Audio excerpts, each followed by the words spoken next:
ముస్లింలు పవిత్రంగా భావించే హజ్కి వెళ్లేందుకు సర్వం సిద్ధమవుతుంది. అయితే కోట్ల రూపాయల ప్రజాధనం వెచ్చించింది కడప నగరంలోని చెన్నూరు ప్రాంతంలో నిర్మించిన హజ్ హౌస్ పూర్తిగా నిర్వీర్యంగా మారిందని ముస్లిం పెద్దలు ఆందోళన వ్యక్తం చేస్తున్నారు. గత టీడీపీ ప్రభుత్వం నిర్మించిన హజ్ హౌస్ ను ప్రస్తుత పాలకులు పట్టించుకోవడం లేదని ఆవేదన వ్యక్తం చేస్తున్నారు.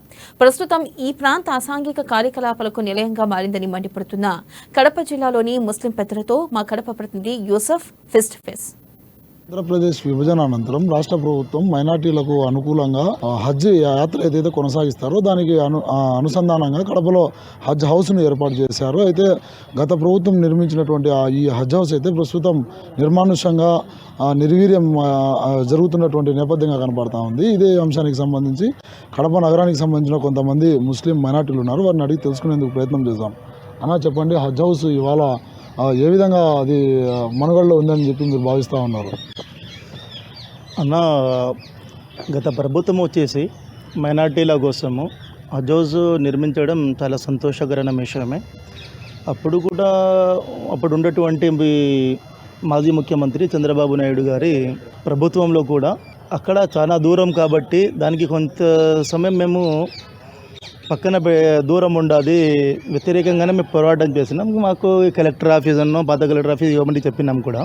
కానీ ప్రస్తుతానికి అక్కడ కట్టిన తర్వాత అవన్నీ ప్రజల సొమ్ము, ప్రజల ఆస్తి కాబట్టి ఆ స్థలంలో హజ్ హౌస్ కట్టిన స్థలం వచ్చేసి వక్ఫ్ బోర్డ్ ల్యాండ్. చెన్నూరుకి పెద్ద మసీద్కి సంబంధించిన ల్యాండ్ 12 ఎకరాలు ఉన్నాయి. ఆ 12 ఎకరాల్లో హజ్ హౌస్కు నిర్మించడం జరిగింది. దాంట్లో వచ్చేసి గత ప్రభుత్వం పోయినప్పటి నుంచి ఇప్పటి వరకు ఎటువంటి మైనార్టీలకు హజ్ హౌస్ తరఫు నుండి ఏమైనా విషయాలు కానివ్వండి, అక్కడ చర్చలు జరగడం కానివ్వండి, ఇతరంగా హజ్ హౌస్కు పోయేవారికి రాను పోను కానివ్వండి, ఎటువంటి స్తోమత ఎటువంటి ఇది కూడా ఏం లేవు, అక్కడ జరగలేదు. దానికి ఫలితంగా ఇప్పుడు ఏముండదంటే క్వారంటైన్ 2000 క్వారంటైన్ సెంటర్గా దానికి వచ్చేసి నిర్వహించడం. మానవత్వంతో మేము కూడా దానికి సపోర్ట్ చేస్తాము. ఎందుకంటే ప్రజల ఆరోగ్యం కొరకు అదే అప్పుడైనా దానికైనా పనికొచ్చిందని మేము సంతోషిస్తున్నాము. కానీ ఇప్పటి వరకు కూడా అక్కడ నమాజ్ కూడా అయిపోయింది, మస్జిద్ కూడా ఉండదు లోపల. అదింత ఇప్పటి వరకు కూడా మేము ఏదో చేసేస్తాము, ఇంత ఇది హజ్ హౌస్ కోసము మైనార్టీల కోసం ఇది చేసినామని ఇప్పుడున్న ప్రభుత్వం చెప్తూనే ఉండదు. కానీ ఇప్పటి వరకు ఎటువంటి ఒక్క నయా పైసా కూడా దానిపై ఖర్చు పెట్టలేదని మేము అనుకుంటున్నామండి. ఎందుకంటే అక్కడ హజ్ హౌస్ అనేది చాలా పవిత్రమైన స్థలం, అది అక్కడికి వస్తుంటారు. కానీ ఇప్పుడు ఆ హజ్ హౌస్లో ఎట్టుండదంటే లోపలికి పోవాలన్నా కూడా బయటికి రావాలన్నా కూడా భయాందోళన కలుగుతుండే. ఏమన్నా ఏ చెట్ల నుంచి పాము వస్తాయో, ఏ చీడ పురుగులు వస్తాయో, కుడతాయని ఇబ్బందిగా ఉంటుంది. రాయలసీమ ప్రాంతంలో ప్రధానంగా సంబంధించి ఈ 3 జిల్లాలకు కడప, చిత్తూరు, అనంతపురం 3 జిల్లాలతో పాటు కడప జిల్లాను అనుసంధానం చేశారు.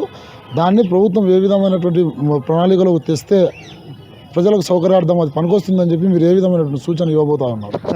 ఇప్పుడు దానికి ఎటువంటి పాడు పడేటట్టు ఇప్పుడు చేస్తున్నారో దానికి ఇప్పుడున్న ప్రభుత్వం కూడా కొంచెము శ్రద్ధ చూపి దానికి ఇప్పుడు చెప్తుంటారండి, లోపల కింది భాగం అంతా నీళ్ళు ఏమన్నా వస్తే మునిగిపోతుంది, దానికి ఇబ్బందిగా ఉంటుంది. అంటే ఆ కింది భాగానికి మీరు లెవెల్గా ఏ దానికి పనికి వస్తే దానికి ఇది చేసేసి పై భాగం నుంచి ఇంకా పైకి కూడా మీరు తీసుకొని పోయి దానికి మనుగడకి దానికి ప్రజల కొరకు ఏమైనా చేయవచ్చు. దానికి హజ్ హజ్కి కొత్తగా మళ్ళా రూపుదిద్దేసి ఒక పవిత్రమైన స్థలం అయ్యా మేము చేసినారు, మాకు పార్టీలు ముఖ్యం కాదు, మైనార్టీలే ముఖ్యం అనే మాట ఇప్పుడుండే పార్టీలకు నోటి నుంచి రావాల్సిన అవసరం ఉండదు.